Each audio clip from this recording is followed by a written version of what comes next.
idea of control, let go of control and learn how to delegate. In the beginning, for 99% of all people, this will be very painful. It will be a thought that is very difficult to digest. And especially when you don't have the money in the beginning, yes, you need to do everything on your own. You need to test what works and doesn't work. But as soon as you realize that you understood what it is, and as soon as you have a little bit of money, then have the courage to hire somebody who's excited about that, who's ideally better at that than you are. Pay that person, make him or her like a family member, somebody that is not below you or you're not above that person. Build a team of like-minded individuals who will help you building your baby or building your business, because together you can achieve so much more. I waited way too long before I, for example, hired my PA, or before I asked somebody to edit my videos, or to do small things that I don't have the time for. For example, doing a poster or something related to graphic design. If I had delegated that faster or earlier, I would be on a totally different level today. I'm not regretting it. I'm just saying that if I could change it today, I would definitely delegate earlier or sooner. Right, yeah, I totally agree with that. I mean, there's certain things that I'm not very good at when it comes to like technical things, and I'd probably want to try and get help with that pretty soon. So yeah, I can totally understand that. And on a similar topic, what do you think of mentors? Do you have a mentor? Have you had mentors in the past? Yes, I had mentors since my second job. So my first job, no, but in the second one I had two mentors, and I find it very, very important that you have somebody who has more experience than you have. And it doesn't matter if that person is older or younger or the same age, but somebody that can give you constructive feedback, somebody that you can ask a question, somebody who just sometimes just gives you a hug or listens without saying something, because it's just easier. And especially when you do something new, it can sometimes feel overwhelming. So having somebody more experienced in your life is definitely something we all should have. And I know that there are some free mentorships, there are some paid mentorships, there are concepts of reverse mentorship, I think they call it, or cross-cultural mentorship. So for example, if you're 20, you partner up with somebody who's 60, and you can learn different things from each other because of the age difference. And also, like, for example, the 20-year-old is amazing with social media and technology, and the 60-year-old is fantastic in negotiation and closing on the phone. So listen to each other, learn from each other, support each other, and again, together you can achieve so much more. Yeah, two minds are better than one, that's what they say, isn't it? Yeah, absolutely. Okay, so I just wanted to name a few names that are people that I'm sort of looking up to, or they're influencing me at the moment. So there's a few. I've got Grant Cardone's one of them. You've got Dan Locke, Dan Pena, also Gary Vaynerchuk. Who are the sort of people that have influenced you, or you look up to in the industry? Funny enough, I'm also a huge Dan Locke fan. I like what Gary Vaynerchuk does. Grant Cardone, definitely also studied his work. I recently stumbled over Frank Kern, very cool guy, Frank Kern. Yeah, I've literally just heard the name. I think he's one of Grant Cardone's associates as well, isn't he? Yes, exactly. So they partnered up recently, which is amazing. So now they have this agency focusing, marketing agency or an ad agency. And I learned a lot from him as well. Who are other people? Let me think. I learned a lot in the beginning from Robin Sharma. He was the first person who opened my mind towards mindfulness and self-mastery. So I definitely learned a lot from this gentleman. I've also learned a lot from Tim Ferriss. Tim Ferriss brought the concept of life hacking and lifestyle design into my awareness, which I'm very, very grateful for, because he changed like literally everything. I mean, he asked me through his books and videos, how would you like to live? And then based on that, design a job or a profession that makes you happy. So yeah, these are a few further names worth mentioning. Thank you for mentioning those. And I just heard you say mindfulness. Are you into meditating at all? That's one of my things that I do. Yes, so I started meditating in 2014. I've also went on a 10 days silent meditation retreat, I think 2 years ago. It was very, very challenging and painful in the beginning. I hated it. And now 5 years later, I reached a stage where I can say I can really sit down and focus on my breath and not judge myself for going to the future or going to a stupid comment of that idiot who commented on my LinkedIn Live or on that look that that woman gave me in that shop.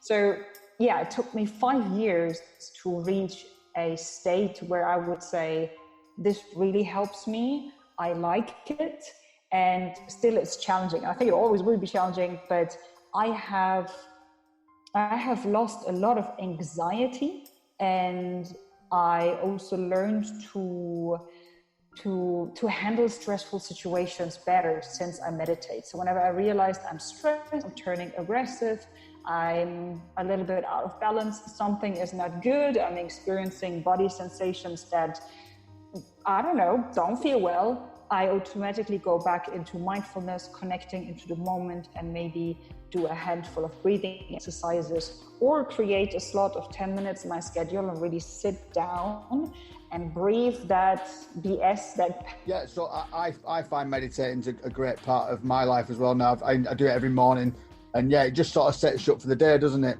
I definitely advise anybody to try it if they've never done it before. Absolutely, yeah. Tell me a little bit more about Think Natalia. That's the name of your podcast, isn't it? Exactly, yep. So tell me more about it. What sort of things do you cover on your podcast? Or is it so varied? There's loads of different things. Sure. So the Think Natalia podcast, I started it in February, and I wasn't sure, should it be in German, should it be in English? And that was during a time when I realized that the German-speaking market is ready for a crazy person who teaches them a little bit more about personal branding and is also a woman, because I realized that the German speakers market is pretty male dominated, if I want to put it that way. And I started a few collaborations with a few influencers or authors, speakers, whatever in Germany. And then I realized, you know what? Let's make the Think Natalia podcast in German, and I focus on personal branding. I explain people why LinkedIn and why not Xing, because in Germany there is a German version of LinkedIn, and a lot of Germans or a lot of Swiss people and Austrians, they still don't know, why should I go to an international platform when I have the German version of it? So there's a lot of education on why LinkedIn is the better platform, especially when you're a content creator. And I always add a little bit of what I call edutainment to it. So it could be 10 bullshit quotes that get you nowhere, and I explain to you why. Or it could be my morning habits, or it could be funny stories out of my life, or it could be anything, so that people get a broader picture of who I am and what I do. But again, the core is LinkedIn, personal branding, and a little bit of content strategy. So you like to put a bit of humor into it and a bit of real life into it as well? Yeah, absolutely. I mean, you need to be different. I think people are also bored of these perfectly portrays. Many of us also live way too serious lives. And since I started meditating and since I went on a journey of really reinventing myself, I realized that if you don't take yourself too seriously, life is so much better. You can still be very professional and not take yourself too seriously. And what will happen is that you'll be healthier, you will look better, you will look younger, and people will enjoy spending time with you because you're like a breath of fresh air. Yeah, I definitely agree with that. You are a breath of fresh air. Do you think your following is bigger in Germany than it is, or is it sort of even? Have you got sort of an equal amount of following internationally as well? I mean, I have a look at my numbers sometimes and look, so where do people come from? And it really depends on the platforms. When I have a look at my newsletter, the majority, the US, the UAE and Germany, then always fluctuates. There are a lot of Germans, but they're also, funny enough, people from Saudi Arabia, although I've never had any client from Saudi Arabia. I never had a speech in Saudi Arabia, so I'm like, eh? And I think on LinkedIn, diverse. People from Australia, whole over Europe, South Africa, even Brazil. So yeah, colorful mix. Wow. How many connections have you got on LinkedIn now? Oh, the last time I had a look at it, I think it was something around 66,000. Wow. Oh, that is quite a big following. Yeah, but it also took me 5 years to get there. So it is continuous content. It is strategic collaborations, and definitely also building your perfect network from my side. So it's definitely also reaching out to people and asking them, would you like to connect?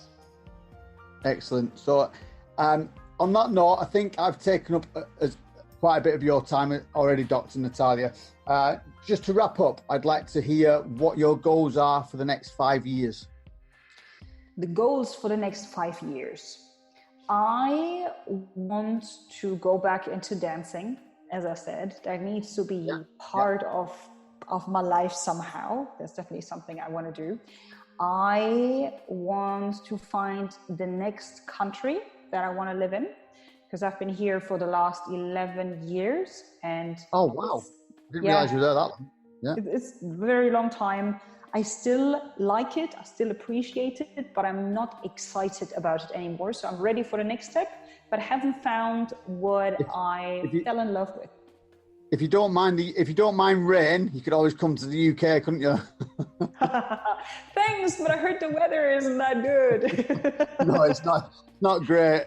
So. Yeah, so I need sunshine. So that's something that I definitely also want to work on. I want to publish at least 2 books within the next 2 years, and also offer some sort of mentoring. So I want to create another service that will focus more on mentoring, because at the moment I focus on group coaching. So yeah, I think these are the core things that I'm working on right now, and let's see what happens along the way. Excellent. Maybe you could be my mentor in a few years' time, hopefully. Yep, it would be wonderful. Why not? Okay, I just wanted to thank you once again for assisting me on my first show, and hope the people that are listening have enjoyed it. And all the luck in the future, and I'm sure we'll be staying in touch anyway, Dr. Nat. Oh, for sure. Thanks a lot for your time and for this great opportunity. In my perception, you did an excellent job for this on this first podcast. So good luck with the next interviews, and we definitely keep in touch. Thank you very much, Dr. Natalia. I'll speak to you again soon. Speak soon. Bye.